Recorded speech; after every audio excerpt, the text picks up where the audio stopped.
2018 সালের 31 ডিসেম্বর তারিখে সমাপ্ত বছরের জন্য প্রশান্তি যুব উন্নয়ন ক্লাবের প্রাপ্তি ও প্রদান হিসাব নিচে দেয়া হলো।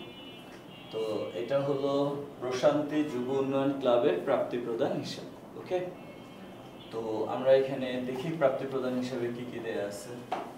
আচ্ছা, ফার্স্ট আমরা কোশ্চেনটা অ্যানালাইসিস করব, এরপরে গিয়ে সলভ করব, তাই না? প্রাপ্তি প্রদান হিসাবে কি কি দেয়া আছে দেখি। নগদ উদ্বৃত্ত 1/1। আচ্ছা, 1/1 তারিখে নগদ উদ্বৃত্ত, এটাকে আমরা কি বলবো বলতো? প্রারম্ভিক সম্পদ। চাঁদা দেয়া আছে, চাঁদাটাকে আমরা কি বলবো? আয়। অনুদান দেয়া আছে, অনুদানটাকে আমরা কি বলবো? মূলধন। উইলকৃত ধন দৌলত, এটাকেও আমরা কি বলতে পারি? মূলধন। আজীবন সভ্যের চাঁদা, এটাকেও আমরা কি বলতে পারি? মূলধন। বৃত্তি তহবিলে প্রাপ্তি, এই যে বৃত্তি তহবিল, এটাকে আমরা কি বলবো? দায়, তাই না? প্রাঙ্গণ থেকে আয়, এটাকে আমরা কি বলবো? আয়।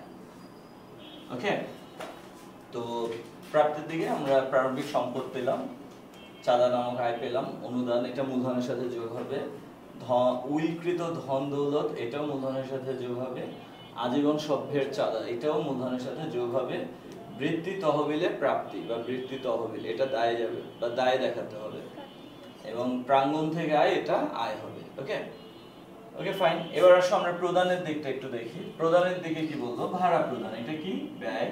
বেতন, এটা কি? ব্যয়। অফিস খরচ, এটা কি? ব্যয়। বৃত্তি প্রদান, আচ্ছা বৃত্তি প্রদান কত? 30,000 টাকা। এই যে বৃত্তি প্রদানটাও কি? ব্যয়।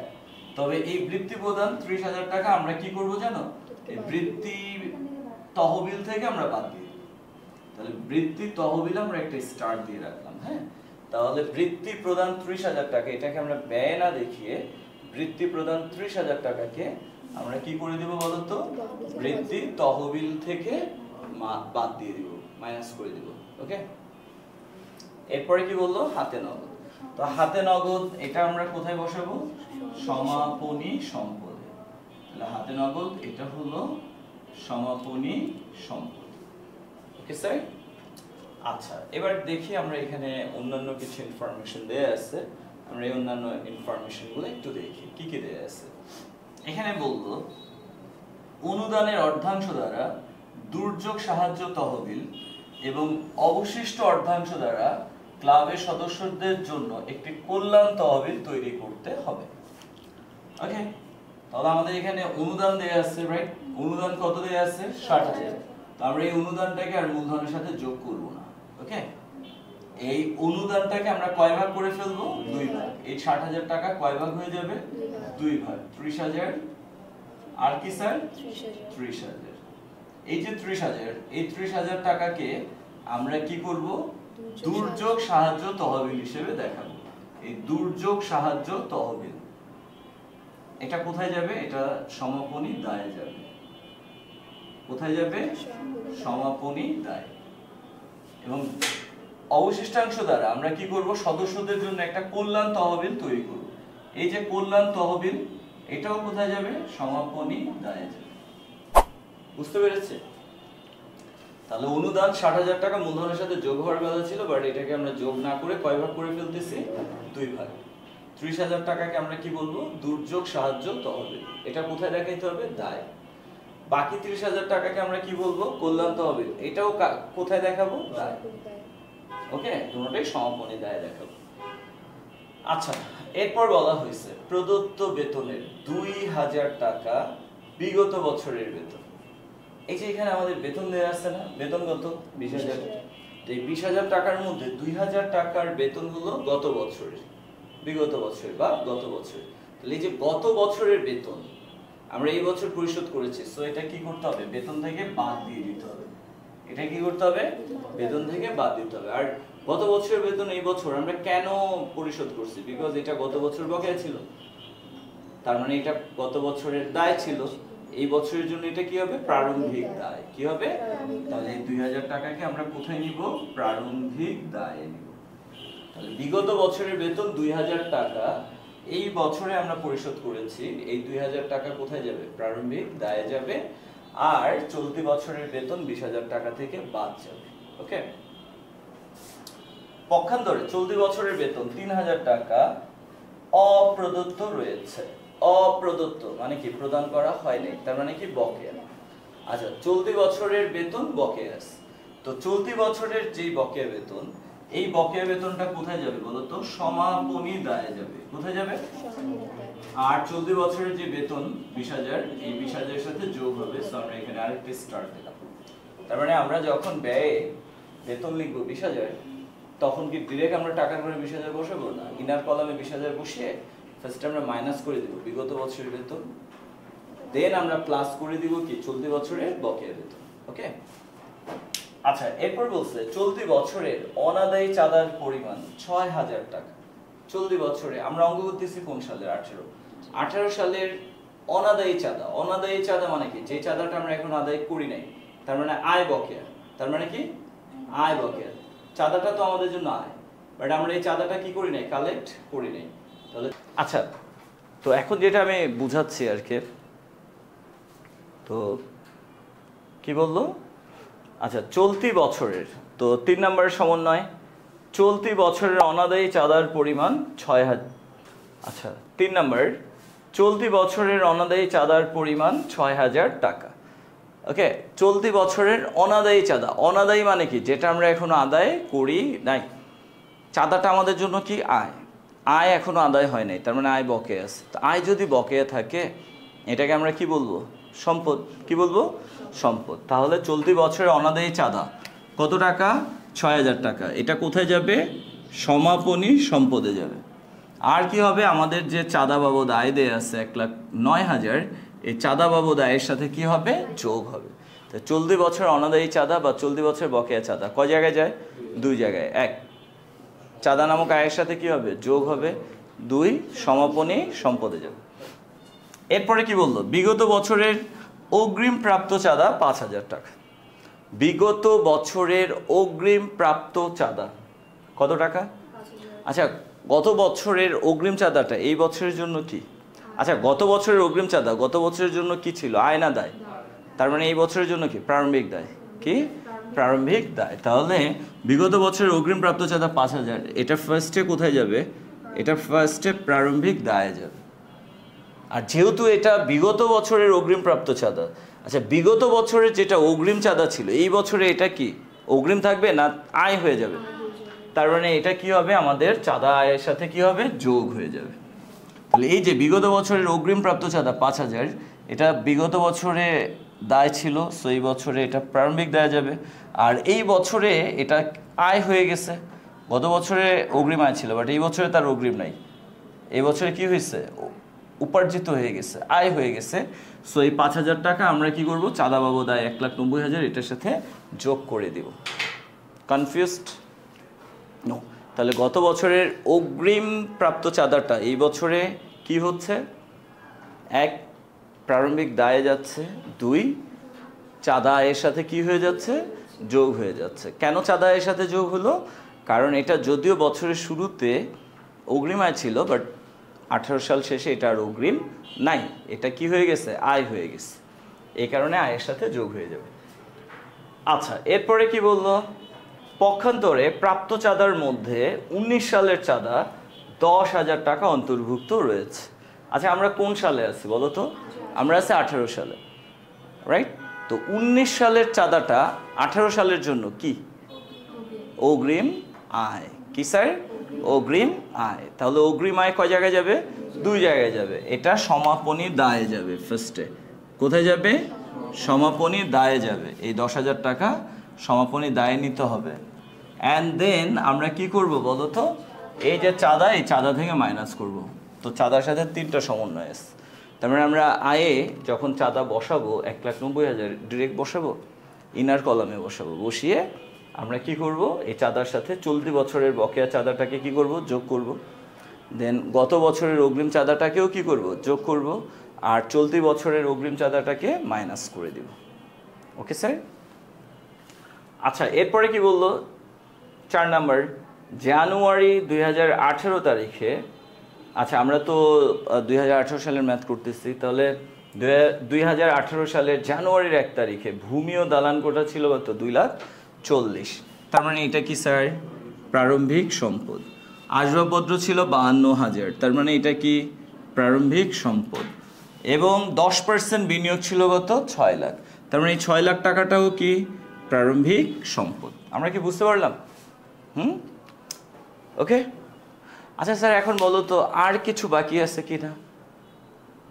আমরা তো সব কিছুই দেখালাম, প্রাপ্তির কে কোথায় যাবে, প্রদানের কে কোথায় যাবে, সমন্বয়গুলো কি হবে। ওকে, এখন বলো তোমাদের সেন্স কি বলে, এভরিথিং কমপ্লিট নাকি এখনও কোনো ঝামেলা আছে?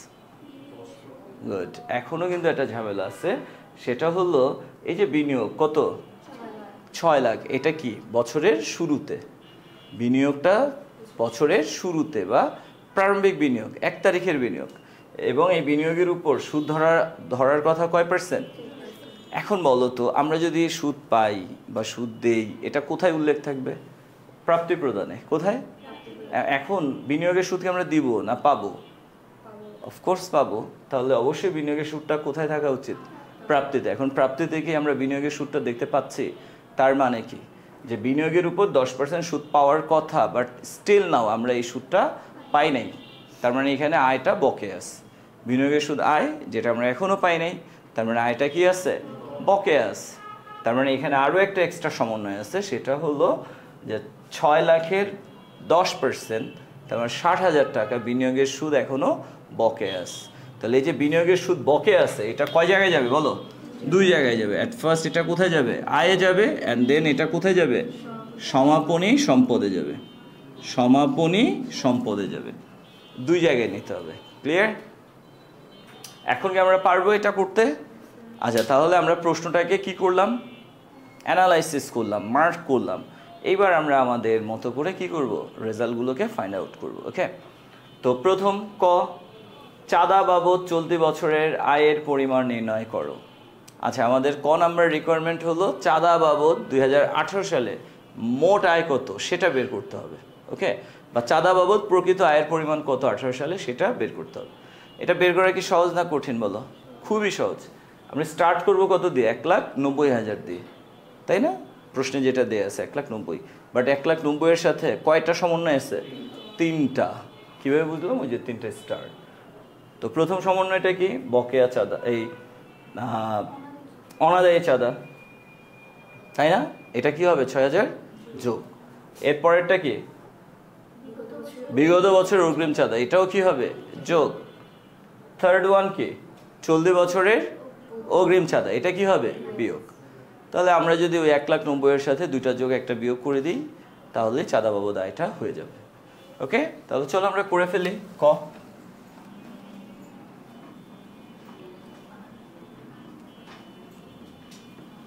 এখানে চলতি বছর বলতে 2018 সালকে বোঝাচ্ছে। চলতি বছরের চাঁদা বাবদ আয়ের পরিমাণ নির্ণয়। চলতি বছর চাঁদা বাবদ আয়ের পরিমাণ নির্ণয়। ওকে,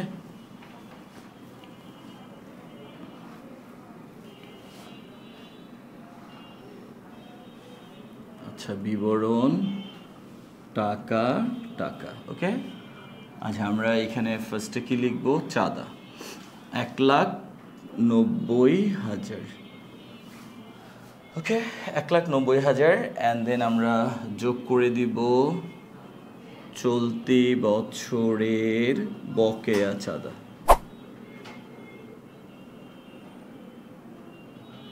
আচ্ছা, চলতি বছরের বকেয়া চাঁদা। স্যার, চলতি বছরের বকেয়া চাঁদার পরিমাণ কত? 6,000। তাহলে কত হচ্ছে? 1,96,000। ওকে, অ্যান্ড দেন আমরা আবারও যোগ করে দিব বিগত বছরের অগ্রিম চাঁদা। আচ্ছা, যেটা বিগত বছরের অগ্রিম ছিল ওইটা এবছর অর্জিত হয়ে গেছে, তার মানে আয় হয়ে গেছে। সো এটাও যোগ করে দেব। কত স্যার? 5,000। তাহলে কত হয়? 2,01,000। অ্যান্ড দেন আমরা এইখান থেকে মাইনাস করে দিব চলতি বছরের অগ্রিম চাঁদা।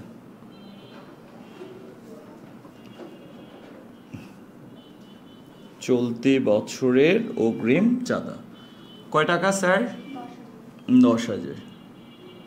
আচ্ছা, যদি আমরা এটা মাইনাস করে দিই তাহলে কত হয়? 1,91,000 টাকা। এটার নামই হলো এই যে চলতি বছর চাঁদা বাবদ আয়ের পরিমাণ নির্ণয়। অলরেডি আমরা নির্ণয় করে ফেললাম 1,91,000 টাকা। ওকে, তো আমরা যখন আয় বিবরণী করবো, আয় বিবরণীর মধ্যে আমরা চাঁদা বাবদ আয় কত দেখাবো?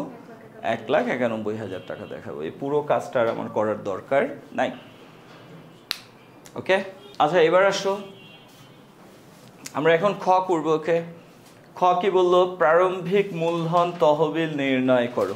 এটা খুবই ছোট, এটা খতে দেওয়া উচিতই হয় নাই, যদিও এটা একটা বোর্ড কোয়েশ্চেন, যশোর বোর্ডে এসে 2019 সালে, বাট খ হিসেবে এটা আসলে যায় না। যায় বলো? প্রারম্ভিক মূলধন তহবিল নির্ণয় করো। তো প্রারম্ভিক মূলধন তহবিল আমরা কিভাবে পাবো স্যার? প্রারম্ভিক সবগুলো সম্পদকে যোগ করব, তাহলে কি পাবো? প্রারম্ভিক মোট সম্পদ। এখানে প্রারম্ভিক সম্পদ কি কি আছে? যে প্রারম্ভিক হাতে নগদ 1 লাখ। ওকে, এরপরে আর কি আছে? এদিকে নাই, এখানে আছে প্রারম্ভিক সম্পদে কি আছে? এখানে যে ভূমি ও দালান কোঠা 2,40,000, আসবাবপত্রের উদ্বৃত্ত 52, আবার প্রারম্ভিক বিনিয়োগ আছে কত? 6 লাখ। তো এই হলো প্রারম্ভিক সম্পদ। এবং এখান থেকে আমরা বাদ দিব কি বলো তো? প্রারম্ভিক দায়। তো প্রারম্ভিক দায় কয়টা আছে? এখানে আমরা দেখি, যদি একটাই আছে প্রারম্ভিক দায়, যে অগ্রিমপ্রাপ্ত চাঁদা। গত বছরের বা বিগত বছরের অগ্রিমপ্রাপ্ত চাঁদা কত? 5,000। এছাড়া কি আর কোনো প্রারম্ভিক দায় আছে বলো? নাই। তাহলে চলো আমরা করে ফেলি, খ করে ফেলি। আচ্ছা, খ প্রারম্ভিক মূলধনের পরিমাণ নির্ণয় করব।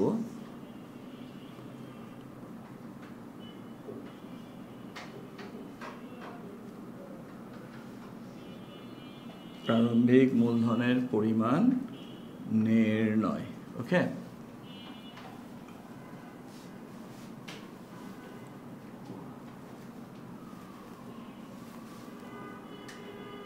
বিবরণ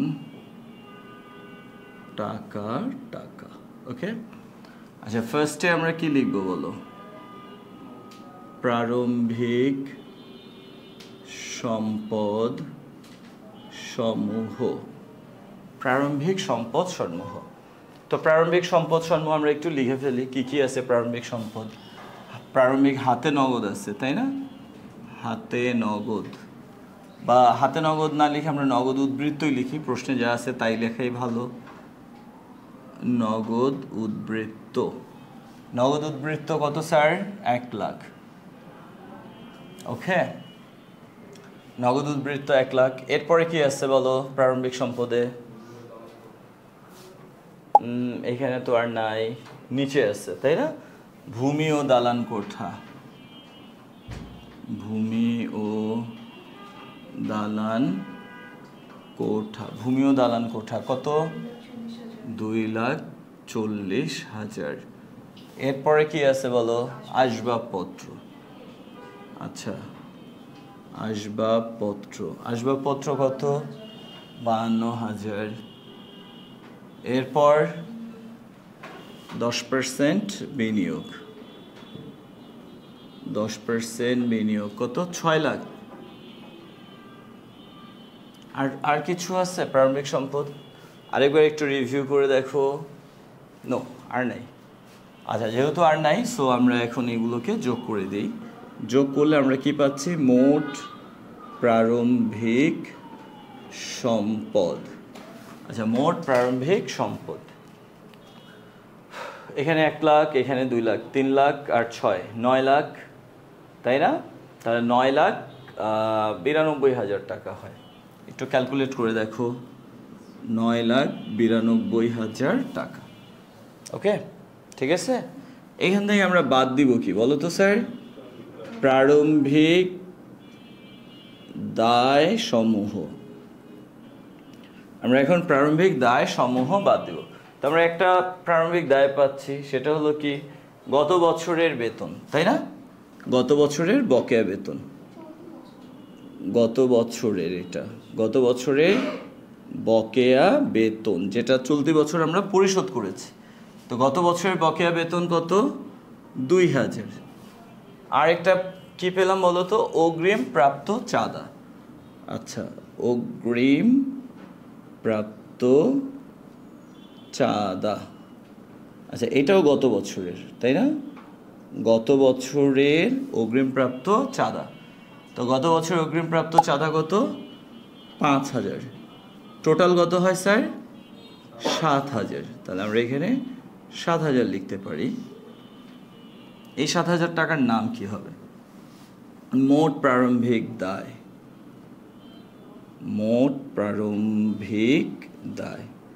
ওকে, মোট প্রারম্ভিক দায় হলো 7,000 টাকা। তো মোট প্রারম্ভিক সম্পদ থেকে মোট প্রারম্ভিক দায় যদি মাইনাস করা হয় তাহলে কত হয় এখানে? 85। ওকে, তাহলে 9,85,000 টাকা ক্লোজ। আমরা বলতে পারি এটাই হলো প্রারম্ভিক মূলধন। ওকে স্যার, প্রারম্ভিক মূলধন কত? 9,85,000 টাকা। আচ্ছা, এখানে প্রারম্ভিক মূলধন কত দিছে? 9,30,000। এই কারণেই ওরা আবার ব্যতিরিক্ত আয়টা দিয়ে দিস। এখন দেখো আমাদের অঙ্ক যে ভুল, বিষয়টা কিন্তু এমন না। মানে এটা আসলে কনসেপ্টের কারণে এক একজনের রেজাল্টটা এক এক রকম আসতে পারে, একটু কম আসতে পারে বা একটু বেশি আসতে পারে। হ্যাঁ, এটা সমস্যা না। এজন্যই ওনারা ব্যতিরিক্ত আয় এবং কি করছে, প্রারম্ভিক মূলধন তহবিল দিয়ে দায়ের অংশটুকু শুধু করতে বলছে। ওকে, আচ্ছা আমরা একটা কাজ করি, আমরা এইখানে যেভাবে করছে, আচ্ছা এটা আমি দেখাই দেবো না, বাট আমি পুরো ম্যাথটা আগে করি, করে দেন আমি গ দেখাই দেবো না। ওকে, আমি এক্সট্রা করি এখন আয় বিবরণীটা আর আর্থিক অবস্থার বিবরণীটা আমি এক্সট্রা করে এরপর আমি গড় রিকোয়ারমেন্টটা দেখাই দিচ্ছি। ওকে, তাহলে আমাদের পুরো ম্যাথটা প্র্যাকটিস করা হলো আর কি। হ্যাঁ, আচ্ছা সবাইকে এটা বুঝেছো? আসো আমরা এক্সট্রা করি, এটা এক্সট্রা আমরা গ করব, বাট গ করার আগে আমি এক্সট্রা দুটা কাজ করি, আমি আয় বিবরণীটা একটু দেখিয়ে দিই। ওকে, তো আচ্ছা আমি অত ফর্মালিটিস লিখতেছি না, জাস্ট আমি এখানে লিখি আয় বিবরণী। এটা কার আয় বিবরণী বলো তো? প্রশান্তি যুব উন্নয়ন ক্লাবের আয় বিবরণী, তাই না? 31 ডিসেম্বর 2018 ইং সমাপ্ত বছরের জন্য এই কথাগুলো লিখতে হবে। হ্যাঁ,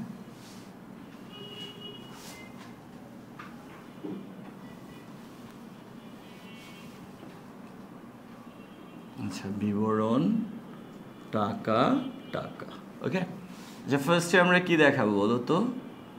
আয় সমূহ, রাইট? আচ্ছা আয় সমূহ, এখানে কয়টা আয় আছে? যারা আয় তাদের পাশে তো আমরা আ লিখেই রাখছি। আচ্ছা ফার্স্টে হলো কি স্যার? চাঁদা। তো আমি চাঁদা যদি 1,90,000 এখানে বসাই তাহলে কিন্তু আমাকে এই যে সবগুলো ক্যালকুলেশন দেখাইতে হবে।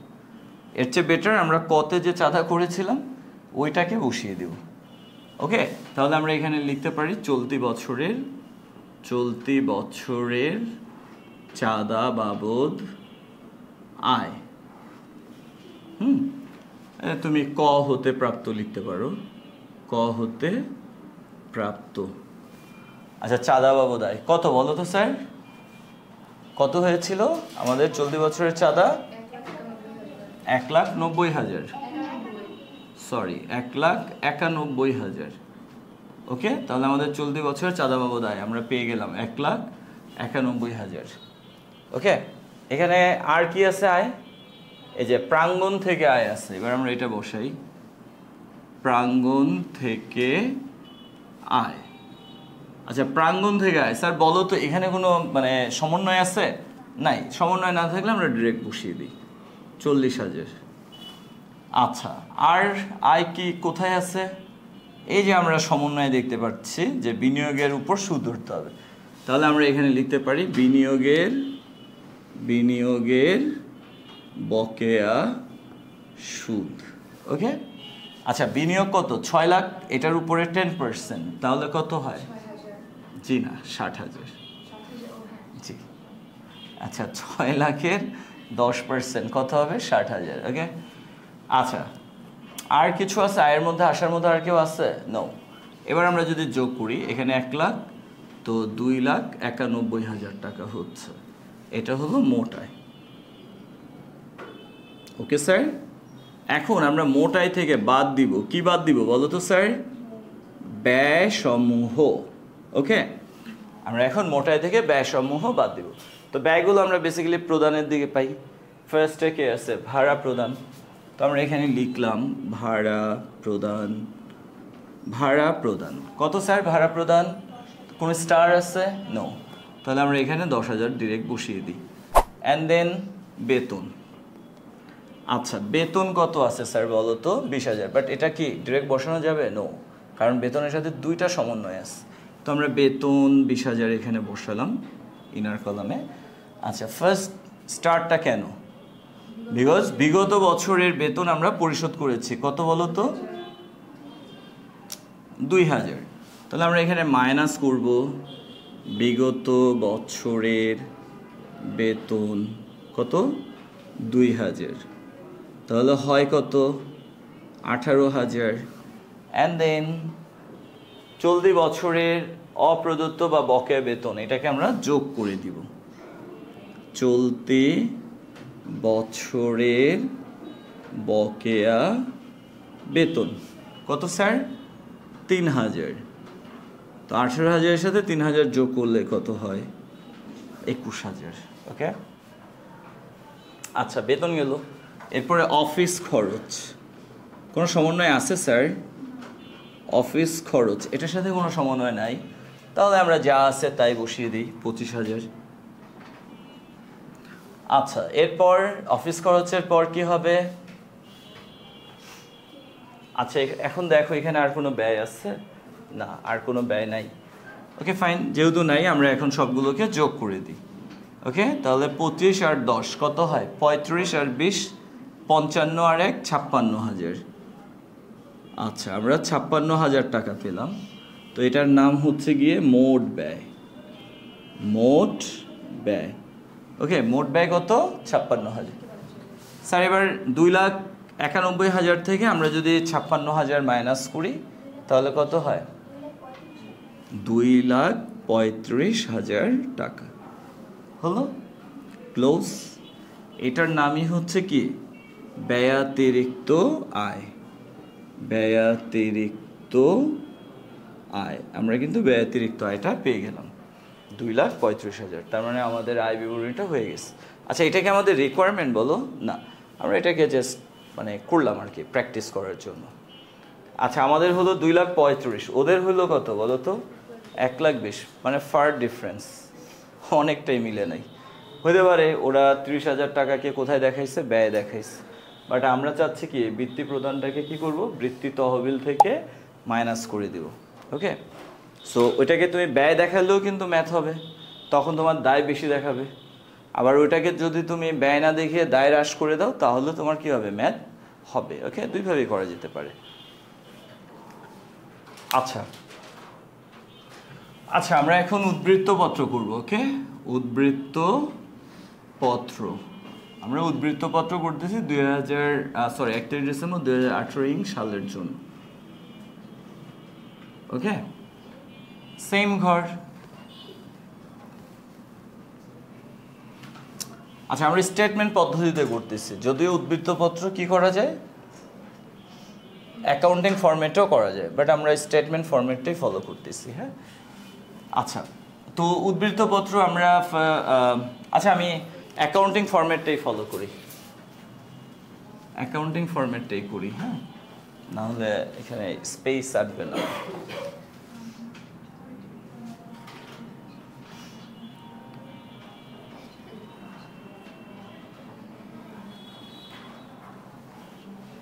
আচ্ছা, বাঁ সাইডটা কি বলতো? দায় ও মূলধন টাকা। আচ্ছা, ডান সাইডটা কি হবে বলতো? সম্পত্তি সমূহ। আর ওইটা তো টাকা আছে, তাই না? ওকে, তো আগে আমরা দায়ের দিকটা কমপ্লিট করি। ওকে, তো দায়ের দিকে কারা আসবে বলতো? সমাপনী দায়। কারা আসবে? সমাপনী দায়। তো আমরা একটু এই দিকে তাকাই। এখানে এই যে বৃত্তি তহবিল 1,00,000 টাকা, আমরা মাইনাস করব বৃত্তি প্রদান কত? 30,000। হলো কত?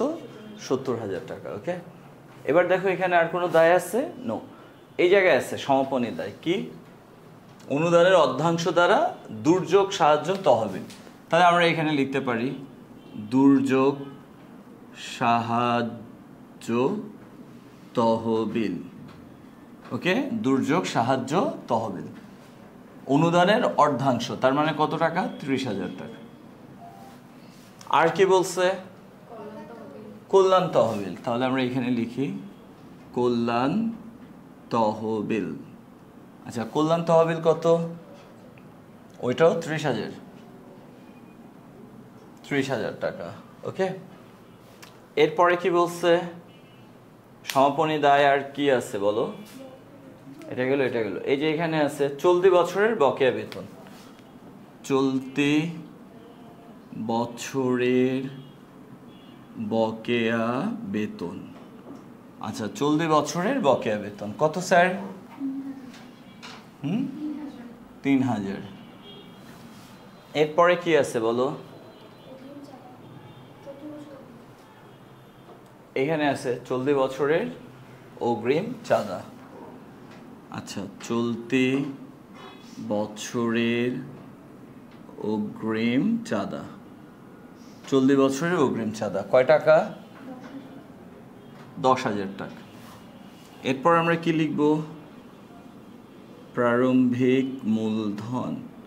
আচ্ছা, প্রারম্ভিক মূলধন কয় টাকা? প্রারম্ভিক মূলধন আমরা নির্ণয় করেছিলাম না ক্ষতে? হ্যাঁ, 9,85,000 টাকা। ওকে, এটার সাথে কি যোগ করতে হবে? ব্যয়াতিরিক্ত আয়। আচ্ছা, ব্যয়াতিরিক্ত আয় যোগ করতে হবে। ব্যয়াতিরিক্ত আয় আমরা কত পেয়েছি? 2,35,000, তাই না?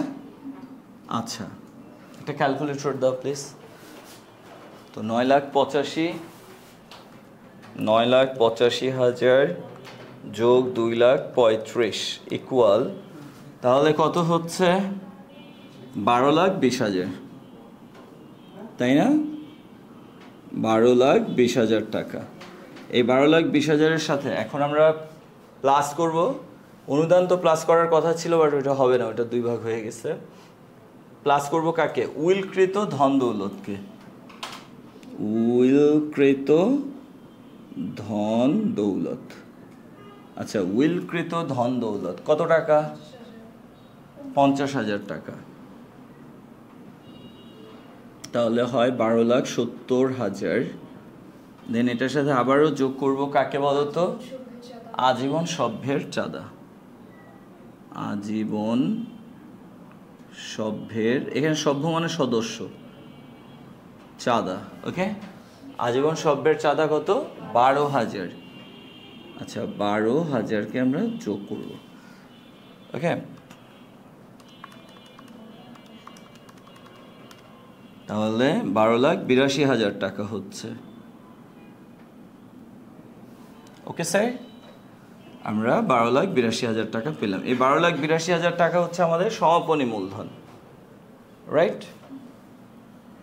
এখন যদি আমরা এগুলোকে যোগ করে দিই, এখানে আনার মতো তো আর কেউই নেই, আছে বলো? এখানে আর কেউ আসবে না।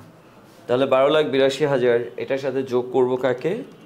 10,000-কে, যোগ 3,000, যোগ 30,000, যোগ আবারও 30,000, যোগ 70,000, তাই না? অ্যান্ড দেন আমরা যোগ করব কাকে?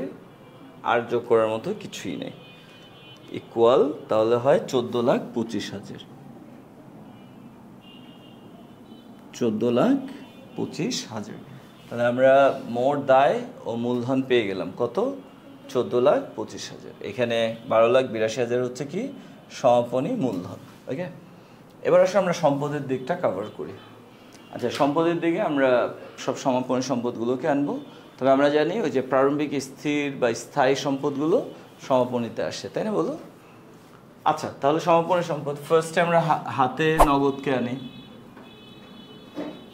হাতে নগদ বা সমাপনী হাতে নগদও তুমি লিখতে পারো চাইলে। কত টাকা? 4,67,000 টাকা। 4,67,000, বা এখানে আমরা তারিখ দিয়ে দিতে পারি, 31, 12, 18, হ্যাঁ। এরপরে সমাপনী সম্পদে কে আসবে বলো? প্রাপ্তি প্রদানে তো আর কেউ নাই, তাই না? তো এখানে যে একটা আছে সমাপনী সম্পদ, কত এটা? 6000। কার জন্য এটা? চলতি বছরের অনাদায়ী চাঁদা। চলতি বছরের অনাদায়ী চাঁদা। ওকে, চলতি বছরের অনাদায়ী চাঁদা। আচ্ছা, চলতি বছরের অনাদায়ী চাঁদা কয় টাকা স্যার বলো? 6000 টাকা। এরপরে কি আছে বলো সমাপনী সম্পদে? এখানে সমাপনী সম্পদে আসবে আসবাবপত্র, রাইট? ভূমি ও দালান কোঠা আগে আনি। ভূমি ও দালান কোঠা। আচ্ছা, যদি এটা প্রারম্ভিক, বাট যেহেতু এটা স্থির বা স্থায়ী সম্পদ, তাই এটা সমাপনীতে আসবে। কত স্যার? 2,40,000। অ্যান্ড দেন কে আসতেছে? আসবাবপত্র। আসবাবপত্র, আসবাবপত্র কত? আসবাবপত্র হচ্ছে 52,000 টাকা। অ্যান্ড দেন কে আসতেছে? 10% বিনিয়োগ। 10% বিনিয়োগ কত? 6 লাখ। ওকে, অ্যান্ড দেন কে আসতেছে? বিনিয়োগের বকেয়া সুদ। বিনিয়োগের বকেয়া সুদ। আচ্ছা, বিনিয়োগের বকেয়া সুদ কত? 60,000 টাকা। ওকে, তাহলে আমরা আবার একটু ক্রস চেক করি। এই যে সমাপনী হাতে নগদ 4,67,000 এটা আসলো। ওকে, এরপরে সমাপনী সম্পদে আসতেছে 6,000 টাকা, এটা হলো চলতি বছরের বকেয়া চাঁদা। এরপরে সমাপনী সম্পদে আসতেছে কি? ওই প্রারম্ভিক ভূমি ও দালান কোঠা, এরপরে প্রারম্ভিক আসবাবপত্র, প্রারম্ভিক বিনিয়োগ, আর বিনিয়োগের বকেয়া সুদ। আর আসার মতো কেউ আছে? নাই। এবার আসো আমরা একটু যোগ করি। 4,67,000 plus 6,000 plus 2,40,000 plus 52,000 plus 6 lakh plus 60,000 equal 14,25,000। Close. এখন বলো আমাদের মোট সম্পদ কত হলো?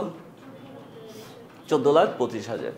আমাদের মোট দায় ও মালিকানা সত্ত্ব কত? সরি, মোট দায় ও মূলধন কত?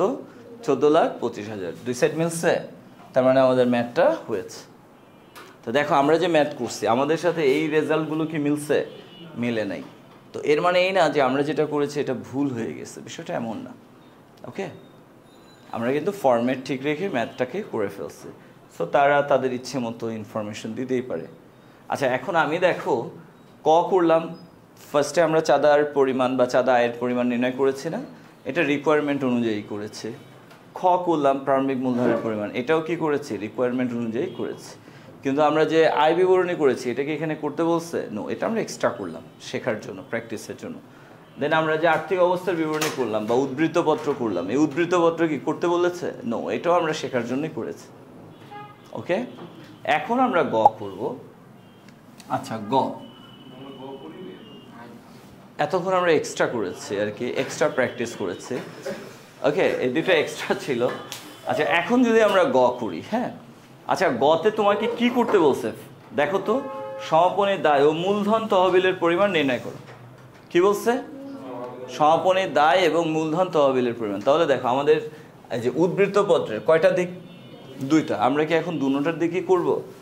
না, আমরা জাস্ট দায়, তাই না বলো? আচ্ছা, আমরা টাকার জন্য দুইটা ঘর দিয়ে দিই, এতক্ষণ তো দেই নাই। তাহলে এই 1,30,000 এগুলো এখানে আমি দেখাই, 1 লাখ, আর এখানে কত? 30,000 মাইনাস করলাম, হয়ে গেল কত? 70,000 টাকা টাকা, হ্যাঁ। আচ্ছা, দুর্যোগের জন্য সাহায্য তহবিল কত? 30,000। কল্যাণ তহবিল কত? 30,000। চলতি বছরের বকেয়া বেতন কত? মুছে দিলাম, এটা কত ছিল? হ্যাঁ 3000। আচ্ছা, এরপরে চলতি বছরের অগ্রিম চাঁদা কত? 10,000। ওকে, প্রারম্ভিক মূলধন আমরা এখানে কত দেখাবো? আমরা যেটা 9,85,000 দেখিয়েছি, এটা তো আমরা আমাদের মতো যেটা বের করেছি সেটা দিয়ে, বাট এখন কত দেখাবো? 9,30,000। আচ্ছা, এটা আমরা এই কলামে লিখি 9,30,000। ওকে, আচ্ছা, যোগ করবো ব্যতিরিক্ত আয়। এখন বলো ব্যতিরিক্ত আয় আমরা কত দেখাবো? এখানে যেটা দিয়েছে সেটা, তাহলে ব্যতিরিক্ত আয় আমরা যোগ করব কত? 1,20,000। তো 9,30,000-এর সাথে 1,20,000 যদি আমরা যোগ করি তাহলে হয় কত? 9,50,000, 10,50,000 কত হচ্ছে? 10,50,000। এবার আমরা যোগ করব কি? উইলকৃত ধন দৌলত কত? 50,000। তো উইলকৃত ধন দৌলত 50,000 যদি যোগ করি তাহলে হয় কত? 11 লাখ, তাই না বলো? আচ্ছা, এবার আমরা কি করব বলো তো? আজীবন সভ্যের চাঁদা কত? 12,000। তাহলে আজীবন সভ্যের চাঁদা যোগ করে দিব কত? 12,000। ওকে, তাহলে এখানে কত হচ্ছে? 11,12,000। আচ্ছা, 11,12,000 হলো স্যার। এই যে একদম লাস্টের সোজা বসিয়ে দিলাম। এবার আসো আমরা এক কাজ করি, আমরা এই সবগুলোকে যোগ করে ফেলি। তাহলে 70,000 যোগ 30,000 যোগ 30,000 যোগ 3,000 যোগ 10,000 যোগ 11,12,000 ইকুয়াল, তাহলে কত হচ্ছে? 12,55,000। Okay sir, close. এটার নাম কি দিব আমরা বলো তো? মোট দায় ও মূলধন। মোট দায় ও মূলধন তহবিল 12,50,000। ওকে, এই হলো আমাদের রিকোয়ারমেন্ট গ।